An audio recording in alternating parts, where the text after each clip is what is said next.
The Council of 12 gathered in the ancient halls of Nexus Prime, their combined ages spanning millennia of galactic history. These were the Elder races, the Kythera, who had mastered time manipulation, the Zephyrians, who controlled stellar engineering, the Vorthak, whose psychic abilities could shatter minds across light years. Elder Kythera Velthanos, his crystalline form shimmering with temporal energy, addressed the assembly with grave concern. The young species from the Sol system must be contained. I have seen their future. They will not be stopped by conventional means. Elder Zephyrian Zalgotha's plasma-wreathed form pulsed with dismissive energy. A species barely 200,000 years old? They haven't even achieved faster-than-light travel independently. What possible threat could they pose? You underestimate them, Velthanos warned, his temporal sight showing glimpses of humanity's potential futures. They possess something we lost eons ago. Unpredictability born from chaos. Innovation born from desperation. The other elders scoffed.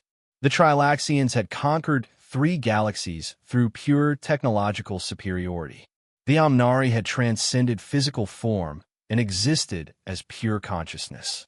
The Nexari had built Dyson spheres around entire star clusters. What could one primitive world accomplish against such power? Elder Vorthak Mixandra, her psychic tendrils probing the quantum foam for information, suddenly recoiled in terror. I cannot read them.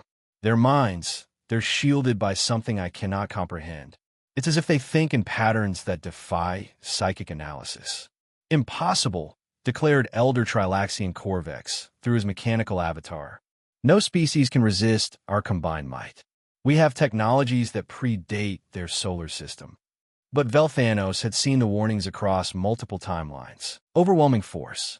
They fight with something far more dangerous: imagination. The warnings went unheeded. When humanity finally achieved FTL travel and encountered their first Elder Patrol, the galactic powers decided to demonstrate their superiority. A single Kythera dreadnought was dispatched to Earth system, its temporal shields capable of existing outside linear time itself. The human response defied every prediction. Captain Maria Santos of the UES Defiance didn't try to match the alien technology. Instead, she did something no elder race had considered in 10 million years of galactic dominance. She improvised. Using mining charges, industrial fabricators, and civilian cargo haulers, her crew created weapons that shouldn't have worked according to any known physics. They strapped nuclear reactors to asteroid tugs and used them as ramming ships that existed in normal time but struck with enough force to disrupt temporal fields. They deployed clouds of metallic chaff that confused the dreadnought's advanced sensors because the humans didn't understand the technology well enough to be intimidated by it. Most shocking of all, they turned their own technological limitations into weapons. The Kythera vessel's systems were so advanced they couldn't process primitive human tactics. When faced with an enemy using Stone Age logic to counter time travel technology, the alien AI literally couldn't compute a response. The Defiance didn't destroy the Elder ship. It captured it, using techniques so crude and unexpected that the Kythera crew surrendered out of sheer confusion.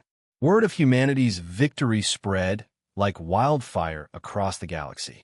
Species that had bowed before Elder might for eons suddenly saw the impossible. The oldest, most powerful civilizations in the universe had been defeated by creatures who built weapons out of spare parts and tactics out of desperation. Within a year, the human philosophy of warfare had spread to a dozen systems. The Rigelians learned to weaponize their industrial equipment. The Centaurians discovered that civilian vessels could be more effective than warships when used creatively. The Andromedan refugees found that guerrilla tactics worked even in space battles. Elder Velthanos watched the collapse of the galactic order with the resignation of one who had foreseen the inevitable. I tried to warn them, he transmitted to the surviving council members. Humanity doesn't defeat superior technology. They make it irrelevant. They don't win through strength. They win by changing the rules of engagement entirely. The great galactic empires that had ruled for millions of years crumbled within decades, not because humanity conquered them, but because humanity taught the galaxy's oppressed that even gods could bleed when faced with innovation, improvisation, and the willingness to try solutions that shouldn't work, but somehow did.